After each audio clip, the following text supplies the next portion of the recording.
Ready with me while we read your assumptions about me. I've been seeing this trend everywhere, so time to finally hop on it. Let's talk about what you guys think about me. Starting off, you're older than you look. I don't know how old I look, but I'm about to turn 21. I feel like people usually think that I'm way older than I actually am, but personally, I feel like I look my age. I think that people usually think I'm older than I am because I'm married and I have a house, but I just got married really young. Okay, next one is that I'm shy. I don't know if I'd necessarily say that I'm shy, but I do have really bad social anxiety. Usually if I'm in a group of people and I meet someone new, I'm fine with that. If I meet somebody out in public and I don't know anyone, that's when I probably come off really shy. Okay, next one is that I'm type A. I am very type A, and kind of going along with that, I feel like you have OCD, but you are the type to deny it. I also think that I have OCD, but I have never been diagnosed, so I'm not going to go and say that I do when I'm not 100% sure. But if I was diagnosed, I would not deny it. Okay, next one is that I'm really tall. I think I'm pretty average. I'm not tall, but I'm not short. I'm 5'5". My mom is really short, and my dad is like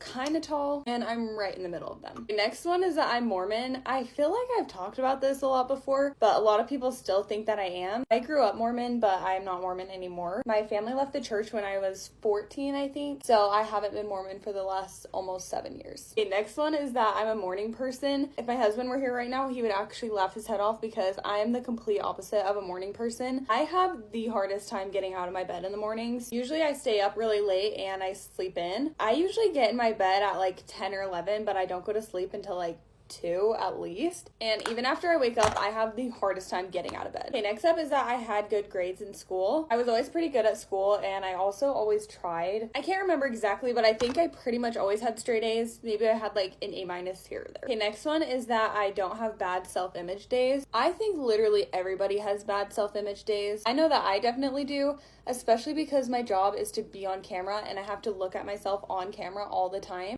and like go back through footage of myself. I've seen myself at every bad angle. I 100% have bad image days. Next one is that I was popular in high school. I was not popular in high school. I had a lot of friends my senior year, but my sophomore and junior year, I had barely any friends. And I honestly had a really hard time in high school until my senior year, but I was never popular. I was actually literally terrified of all the girls that were popular at my school, and I would like get anxiety to walk past them in the hallways. Okay, next one is that my house is never messy. This is honestly funny because I never show my house being messy, but my house is always messy in certain areas. I will open a bunch of packages and then leave everything on the floor by the front door and keep the rest of my house super clean and just not show that corner. My house is really clean for the most part, but I just have like certain areas that are super disgusting, and I just like close the door and don't look at them. Okay, next one is you're a good singer. I am a terrible singer. I like singing. Like if I'm in the car by myself, I will be belting out every song, but I have a terrible singing voice. Okay, the last question, you don't show much of your personality because people are mean. I go back and forth on this a lot. Obviously want to be my most true, authentic self, but it's also just really hard to put yourself online when you know you're gonna get hate for it. Always the most offensive thing to me is like people saying I'm annoying. So I never want to come off as annoying, but I also don't want to be boring. I think I'm a lot crazier in my real life outside of social media, and I kind of tone it down for social media. I wouldn't say I'm fake online, but I definitely am a little bit crazier in real life, especially if I'm around my friends. But I kind of like to keep that version of myself just in real life and not put it online, and to show other parts of myself online. Okay, my makeup's all done, and those are some assumptions about me. Let me know if I should make a part 2 because I have so many more that I didn't even get to.